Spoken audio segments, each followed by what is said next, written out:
quand nous ne sommes pas activement engagés dans un conflit ou une guerre. L'armée est ce que l'on appelle une force en état de préparation. Elle se prépare et s'entraîne constamment, attendant que quelque chose se produise. Et loin d'être envoyée exclusivement à l'étranger, l'armée est souvent utilisée pour répondre rapidement aux problèmes locaux. Les catastrophes naturelles, par exemple.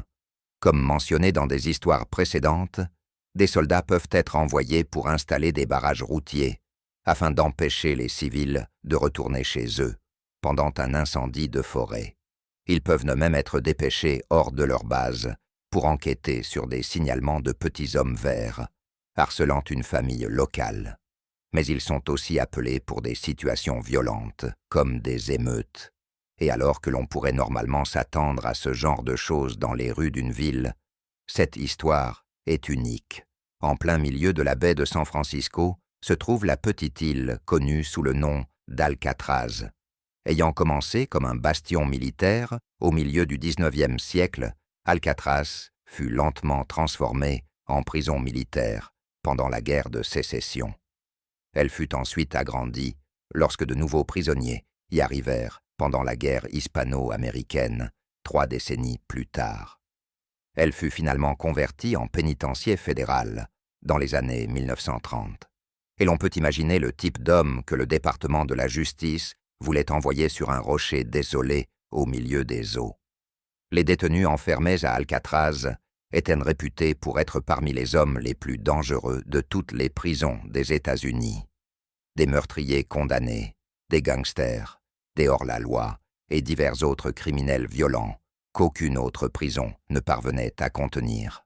Al Capone, George Machine Gun, Kelly, Alvin Creepy Karpis et James Whitey. Bulger appelèrent tous Alcatraz leur foyer, à un moment ou un autre. Mais s'échapper d'Alcatraz était beaucoup plus facile à dire qu'à faire. En fait, on disait que c'était impossible. Même si un détenu parvenait à sortir du bloc cellulaire, il devait ensuite nager près de 2 miles à travers la baie de San Francisco. Si les eaux glacées ne le tuaient pas, les courants puissants s'en chargeaient. Cela n'empêcha pourtant pas plusieurs détenus d'essayer. Voici l'une de ces histoires, et honnêtement, on croirait qu'Hollywood l'a inventée. Le 2 mai 1946, un petit groupe de détenus tenta de s'évader. Ils saisirent des armes, prirent des otages et tentèrent de se frayer un chemin vers la liberté à coups de feu. La seule chose qui se dressait entre eux et l'évasion étaient les gardiens et 2 pelotons de Marines américains récemment revenus des lignes de front de la Seconde Guerre mondiale.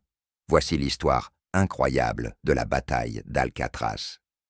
Le monde célébrait le début de l'année 1946 avec un sentiment renouvelé d'espoir. Tant de choses avaient changé en 6 ans, et des millions de personnes essayaient encore de s'adapter à la vie en temps de paix, après les épreuves de la Seconde Guerre mondiale. Il y avait beaucoup d'incertitudes. Les tensions semblaient déjà monter entre les États-Unis et l'Union soviétique, alors que les 2 superpuissances se lançaient dans une course pour développer leurs arsenaux atomiques. Mais cela ne suffisait pas à éteindre l'enthousiasme de nombreux Américains qui célébraient la nouvelle année. Leurs proches rentraient enfin de leur mission en Europe et dans le Pacifique. Les États-Unis étaient assortis de la guerre comme une puissance économique et les opportunités semblaient infinies. Mais cela ne s'appliquait pas aux environ 260 détenus enfermés dans le pénitencier fédéral d'Alcatraz. Pour eux, le premier jour de 1946 était exactement le même que le dernier jour de 1945, et celui avant, et chaque autre jour. Rien ne changeait vraiment à Alcatraz. Chaque matin à exactement 6h30, les prisonniers étaient réveillés par les gardiens pour le premier comptage de la journée. À partir de là, leur quotidien était un cycle strict de travail, avec seulement de courtes pauses pour les repas. Le temps libre était un luxe et la vie privée pratiquement inexistante. Peu de choses échappaient aux yeux vigilants des gardiens et des directeurs. La routine était constante, répétitive et incroyablement monotone, assez pour rendre n'importe qui fou. Et l'un des hommes qui n'en pouvait plus était le détenu numéro 415, mieux connu des prisonniers et des officiers sous le nom de Bernard Coy.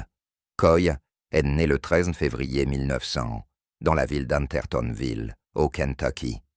Vers l'âge de 16 ans, il mentit sur son âge pour s'engager dans l'armée américaine.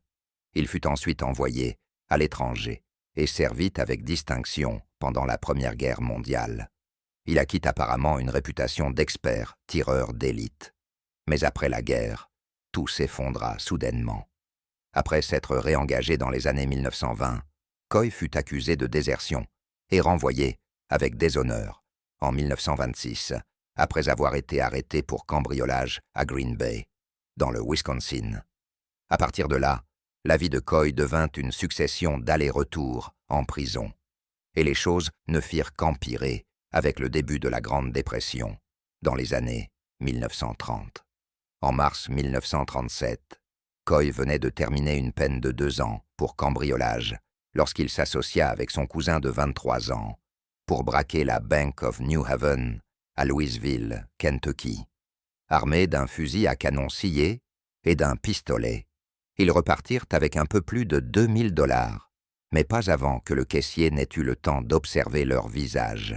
La loi rattrapa Coy environ un mois plus tard. Et cette fois, il ne s'en sortirait pas aussi facilement. En plus du braquage récent et de son long casier de cambriolage, la police put également relier Coy à un vol récent dans un magasin d'alcool. Il fut donc condamné à 26 ans dans la prison fédérale d'Atlanta. Mais Coy se révéla être un détenu problématique. Il se battait régulièrement, désobéissait aux gardiens et fut surpris avec quelques autres en train de planifier une évasion. Un dicton bien connu dans le système carcéral disait « Ceux qui enfreignaient les règles allaient en prison. Ceux qui enfreignaient les règles de la prison allaient à Alcatraz. » En 1946, Alcatraz était devenu le foyer de Coy depuis 9 ans. À la surprise des gardiens familiers de son passé violent, il semblait que le criminel chevronné commençait à changer. Selon toutes les apparences, Bernard Coy était ce qui se rapprochait le plus d'un détenu modèle à Alcatraz. Il ne provoquait pas de bagarre, faisait ce qu'on lui disait et utilisait même son expérience juridique pour conseiller certains autres prisonniers. Une sorte d'avocat de cellule. Durant les rares moments de temps libre qu'il avait, Coy se mit à lire et devint même connu comme un artiste talentueux. Les murs de sa cellule, d'un par 9, étaient souvent décorés de peintures représentant la campagne du Kentucky où il avait grandi. Après tant d'années à bien se comporter, les gardiens commencèrent à lui faire confiance, du moins un peu plus qu'aux autres détenus. Et c'est exactement ce que Coy cherchait. Les détenus envoyés à Alcatraz étaient les pires que le système pénitentiaire américain pouvait offrir. Par conséquent, leur divertissement était souvent limité. Mais ils avaient une bibliothèque interne avec plus de 15 000 livres et magazines. Grâce à sa bonne conduite, Coy devint l'employé de la bibliothèque. Ainsi, tandis que la plupart des prisonniers passaient leurs journées à travailler dans les cuisines, les jardins, la blanchisserie ou l'un des nombreux ateliers de l'île, Coy avait un accès régulier au bloc cellulaire principal. En poussant son chariot, distribuant et collectant les livres, Coy commença à remarquer certains points faibles dans les rondes des gardiens. La sécurité était normalement très stricte, mais en semaine, la plupart des détenus étaient hors du bloc principal pour leurs tâches. Cela laissait la zone presque vide, et les quelques gardiens restants semblaient un peu plus détendus. Pendant la journée, Coy observa que le bloc cellulaire principal était surveillé par au moins 3 gardiens. L'un se tenait près de l'entrée du réfectoire pour surveiller les allées et venues du personnel de cuisine. Ce gardien portait les clés permettant l'accès à la prison au sens large ainsi qu'à la cour extérieure. Bien que ce gardien ne soit pas armé, il était couvert par 2 autres gardiens équipés de fusils, postés dans des passerelles surélevées longeant les extrémités est et ouest du bloc. Mais Coy remarqua qu'il y avait des moments dans leur ronde où le gardien au sol, porteur des clés, se retrouvait non surveillé et vulnérable à une embuscade. Coy se mit à élaborer un plan. Pendant plusieurs mois, il travailla avec 3 autres détenus pour planifier méticuleusement chaque aspect de leur évasion. Bien que leur hiérarchie exacte soit discutée, on pense que les principaux complices de Coy étaient Joseph Kretzer et Marvin Hubbard. Kretzer était un gangster de la côte ouest purgeant une peine à vie pour vol de banque et meurtre au second degré. Hubbard avait été envoyé à Alcatraz après avoir participé à une émeute en prison et pour des évasions répétées d'autres établissements. Ces accusations comprenaient enlèvement, vol de voiture et vol d'armes.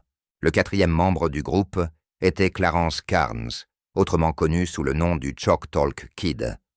À seulement 18 ans, Carnes était le plus jeune détenu de l'histoire d'Alcatraz et déjà un tueur impitoyable. Il purgeait une peine à vie, plus 104 ans supplémentaires pour meurtre au 1er degré, agression contre un employé fédéral et enlèvement. Ces 4 hommes étaient loin d'être l'équipe idéale, mais leur planification était méticuleuse. Première étape, Coy et Hubbard devaient attendre l'occasion de maîtriser l'unique officier gardant le bloc cellulaire. Une fois celui-ci inconscient, ils prendraient ses clés et libéreraient Kretzer et KS. De là, Coy grimperait jusqu'à la galerie de tir ouest et trouverait un moyen d'écarter les barreaux juste assez pour s'y faufiler. Il devrait probablement perdre quelques kilos pour réussir. Une fois dans la galerie, Coy devrait, d'une manière ou d'une autre, surprendre le seul garde posté là. Quand ce garde serait neutralisé, Coy, désormais armé du fusil de l'officier, avancerait le long de la galerie vers l'aile d'isolement condamné où le dernier garde patrouillait. Avec ce dernier officier maîtrisé, ils auraient le contrôle total du bloc cellulaire, au moins pour quelques minutes. Emmenant les gardes comme otages, les détenus utiliseraient les clés pour accéder à la cour de la prison. Sur le papier, tout semblait assez simple. Et le 2 mai 1946, Coy et ses hommes mirent enfin leur plan à exécution. Mais en tant qu'ancien soldat, Coy aurait dû savoir qu'aucun plan de bataille ne survit au premier contact avec l'ennemi. Vers 13h30, l'agent pénitentiaire William A. Miller se retrouva à patrouiller dans le bloc cellulaire principal. Avec la plupart des détenus dehors, occupés à leur poste de travail, ils n'avaient vraiment pas grand-chose à faire. Ce dont ils ne se plaignaient pas. Monter la garde devant certains des hommes les plus dangereux d'Amérique était un travail stressant, et il appréciait chaque moment de calme. Puis un prisonnier s'approcha de lui depuis l'autre côté de la porte grillagée du réfectoire. C'était le visage familier de Marvin Hubbard. En tant que commis de cuisine, il n'était pas rare que Hubbard fasse des allers-retours entre le réfectoire et le bloc cellulaire. Alors, comme il l'avait fait une centaine de fois, Miller fit entrer Hubbard par la porte de sécurité et commença à le fouiller. Mais avant qu'il ne puisse réagir, Miller fut attaqué par derrière et jeté au sol. Coy et Hubbard se mirent à le frapper avec leurs poings et leurs bottes jusqu'à ce qu'il cesse de bouger. Hubbard s'empara de son trousseau de clés et partit libérer Kretzer et KS. Coy resta en arrière, gardant Miller sous surveillance, respirant profondément en se préparant à l'étape suivante du plan. Enlevant sa chemise, Coy se couvrit de graisse d'essieu qu'il avait dérobée dans l'un des ateliers. Puis il commença à grimper au barreau en direction de la galerie ouest. Ses complices le regardaient avec anxiété, priant pour que le garde posté dans la galerie ne soit pas en train de revenir. Une fois en position, Coy plaça un outil d'écartement improvisé entre les barreaux et commença à les forcer. Cela fonctionna, mais ne lui donna que quelques centimètres de plus. Pour cette partie du plan, Coy s'était délibérément affamé durant plusieurs semaines. Il espérait que la perte de poids combinée à la graisse lui permettrait de glisser entre les barreaux. Il fut ravi quand cela marcha réellement. Coy entra dans la galerie vide et fit signe à ses compagnons restés en bas de créer du bruit. Alors qu'il criait dans le bloc cellulaire, Coy se plaça en embuscade lorsque l'agent Burt Burch revint en courant vers la galerie. Coy prit l'homme au dépourvu, le plaqua au sol et l'étrangla avec sa propre cravate jusqu'à ce qu'il perde connaissance. Il menotta ensuite l'officier, inerte au barreau. Après avoir récupéré les armes de Burch, Coy fouilla le reste de la galerie. Lorsqu'il réapparut entre les barreaux, il fit tomber un pistolet 1911 à ses complices, ainsi que des munitions et plusieurs matraques à gaz. Coy épaula ensuite le fusil Springfield de Burch et se déplaça vers le sud le long de la galerie, en direction de l'aile d'isolement du bloc DB, en enfonçant la porte d'acier qui séparait cette aile du reste du bloc cellulaire. Coy maîtrisa rapidement l'agent Cecil Corwin et le força à ouvrir toutes les cellules de la prison. Lorsque la porte coulissa, les rares détenus restés dans leurs cellules sortirent dans le bloc pour voir ce qui se passait. Lorsqu'ils virent 4 détenus armés pousser 2 officiers dans la cellule C402, ils comprirent immédiatement ce qui se passait et ne voulurent rien avoir à faire avec cela. Alors que la majorité retourna silencieusement dans leurs cellules, 2 prisonniers y virent une opportunité de s'évader.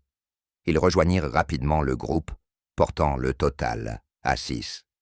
L'un était un meurtrier de policiers, nommé Myron Thompson, et l'autre un braqueur de banque au faible QI, nommé Sam Shockley.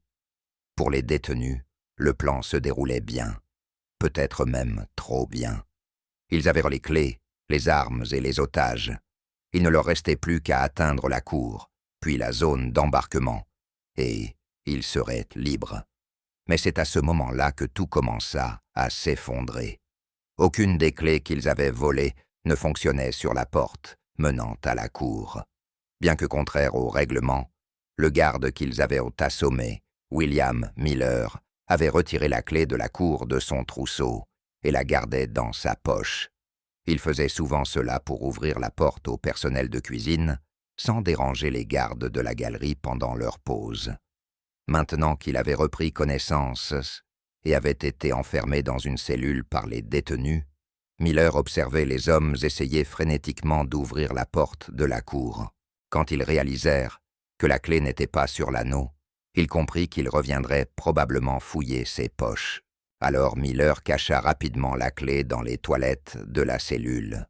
Effectivement, devenant de plus en plus anxieux et désespéré, Kretzer revint à la cellule et exigea que Miller lui dise où se trouvait la clé.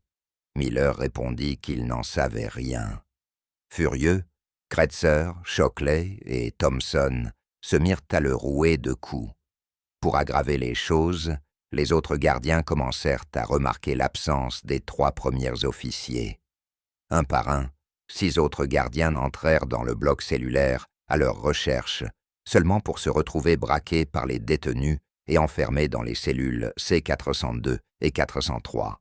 Finalement, Kretzer parvint à trouver la clé manquante, soit par chance dans les toilettes, soit en battant Miller jusqu'à obtenir une réponse. Mais à ce stade, la serrure avait été tellement endommagée par les tentatives précédentes de l'ouvrir que la clé était totalement inutilisable.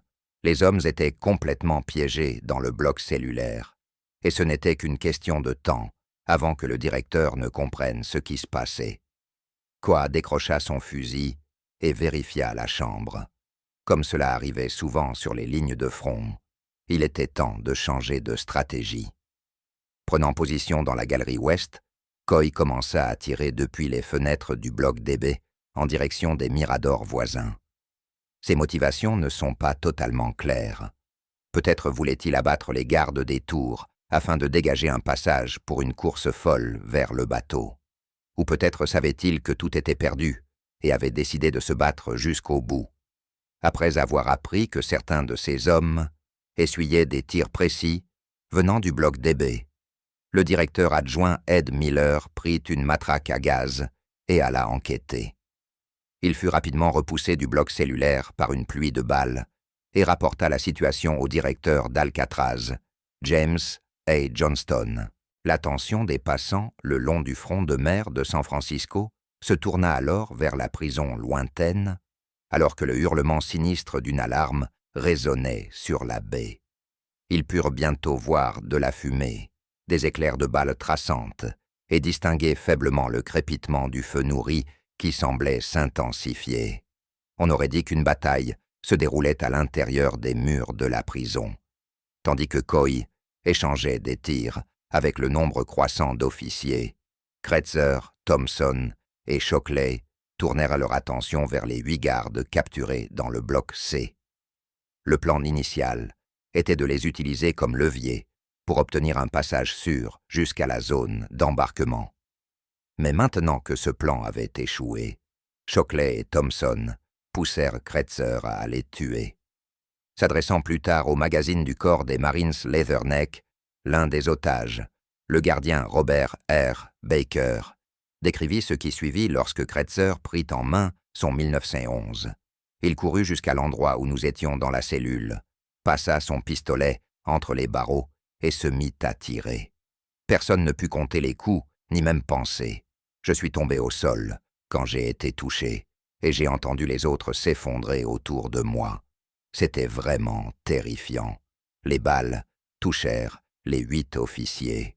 William Miller, qui en plus d'avoir été violemment battu à plusieurs reprises, saignait maintenant abondamment de 2 blessures par balle. Mais même alors que leur sang se répandait sur le sol en béton, les hommes restaient calmes et faisaient de leur mieux pour faire semblant d'être morts. La seule chose qu'ils pouvaient faire était tenir bon et prier pour que l'aide arrive.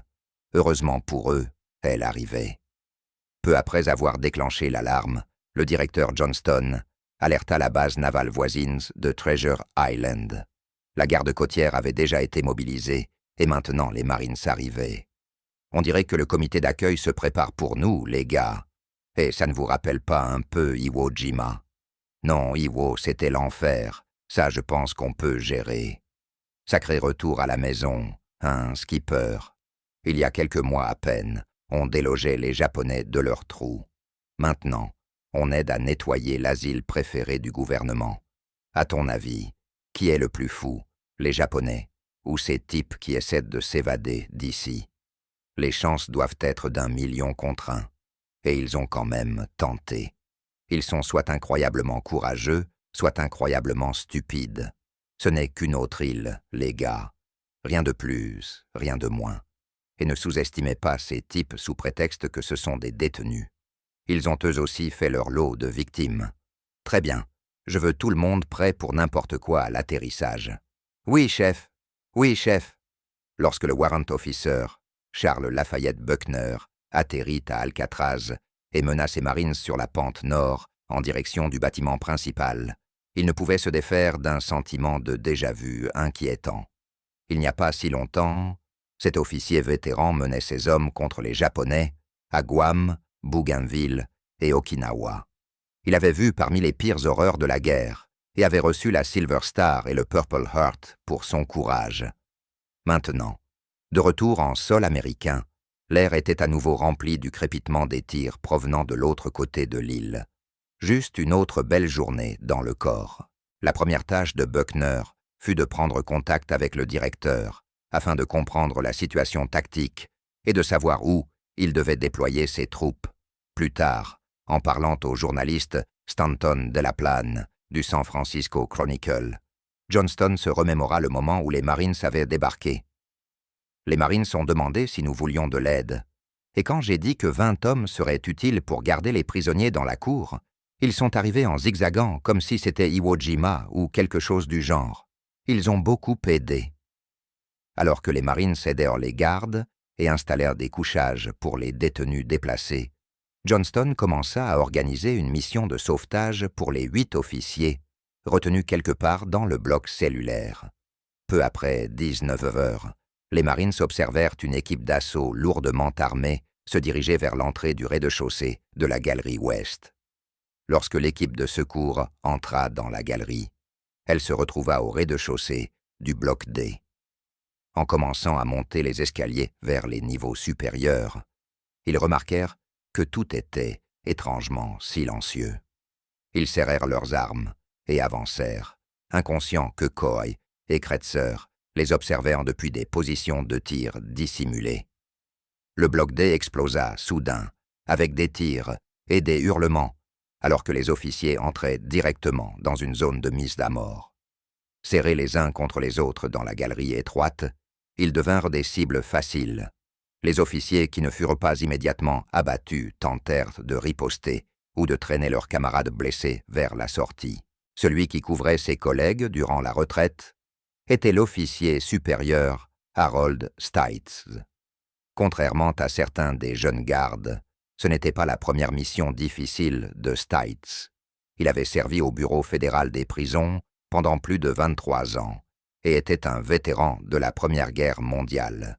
Il était même crédité d'avoir mis fin à une tentative d'évasion en 1938, tuant lui-même 2 des 3 détenus qui venaient de mortellement blesser un officier.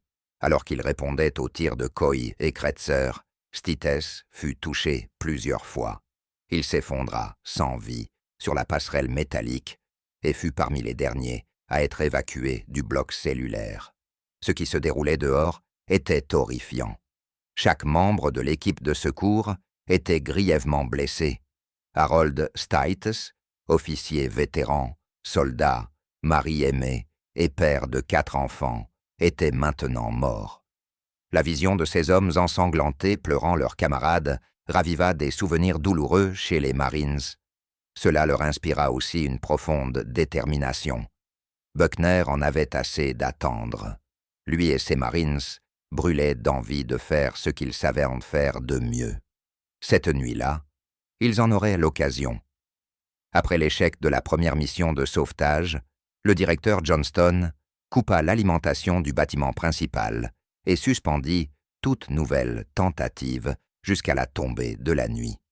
Plus tard dans la soirée, une seconde équipe de secours entra dans la prison.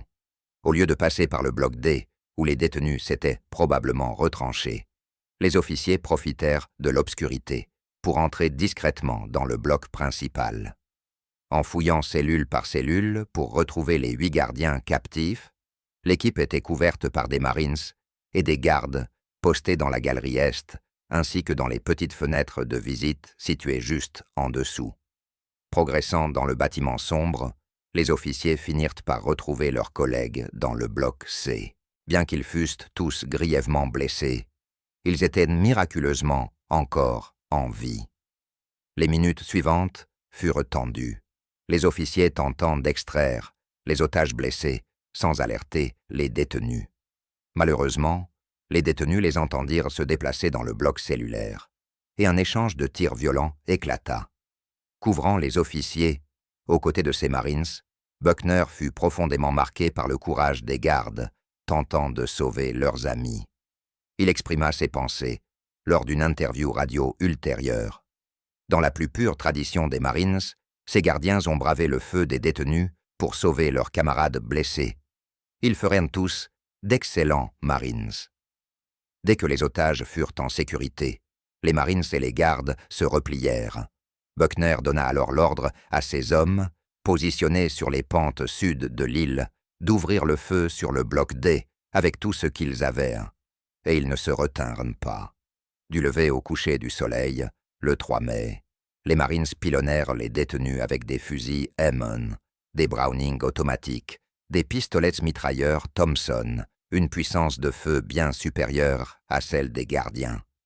La stratégie de Buckner était simple, la même qu'ils avaient utilisée des dizaines de fois contre les soldats japonais retranchés. Utiliser une puissance de feu écrasante et de nombreuses grenades pour déloger les détenus de leur position dans le bloc D.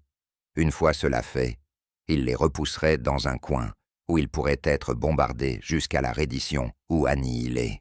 Pendant cette journée entière de siège, on estime que les Marines ont lancé ou tiré près de 500 grenades dans le bloc cellulaire.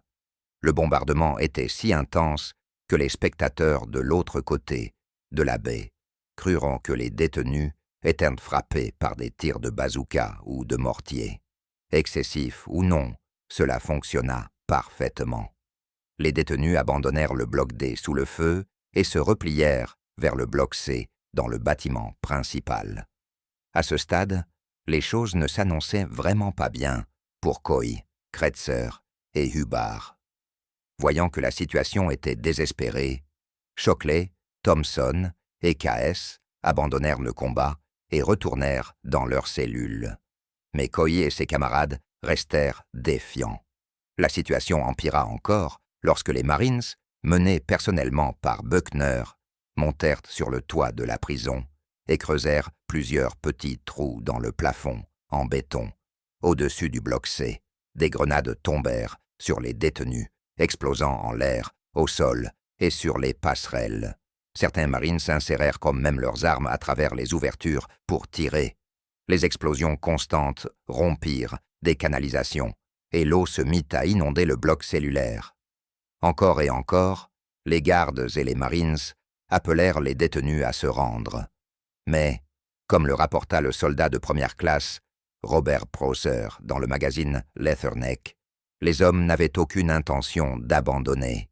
« Nous nous rendons, ne faites pas ça encore », faisait partie des cris qui résonnaient à travers le trou dans le toit. Un garde s'avança prudemment pour recevoir les armes, mais reçut à la place un tir défiant, apparemment tiré à l'aveuglette par un détenu devenu frénétique.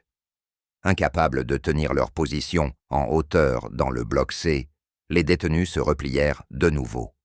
Cette fois, ils se glissèrent dans un étroit couloir technique traversant le centre du bloc C. Ils étaient désormais mieux protégés des grenades, mais il n'y avait plus d'issue. Exactement ce que les Marines voulaient. Les officiers pénitentiaires reprirent alors l'avantage, sécurisant le bloc C et scellant les deux extrémités du couloir. Armés de fusils à pompe, les deux groupes alternèrent pour arroser le couloir de tir. Ils continuèrent ainsi jusqu'au petit matin du 4 mai. Les détenus cessèrent de répondre et toutes les tentatives de communication restèrent sans réponse. Prudemment, les officiers pénétrèrent dans le couloir. Dans le passage étroit, criblé de balles et d'éclats, gisaient les corps de Joseph Kretzer, Marvin Hubbard et Bernard Coy.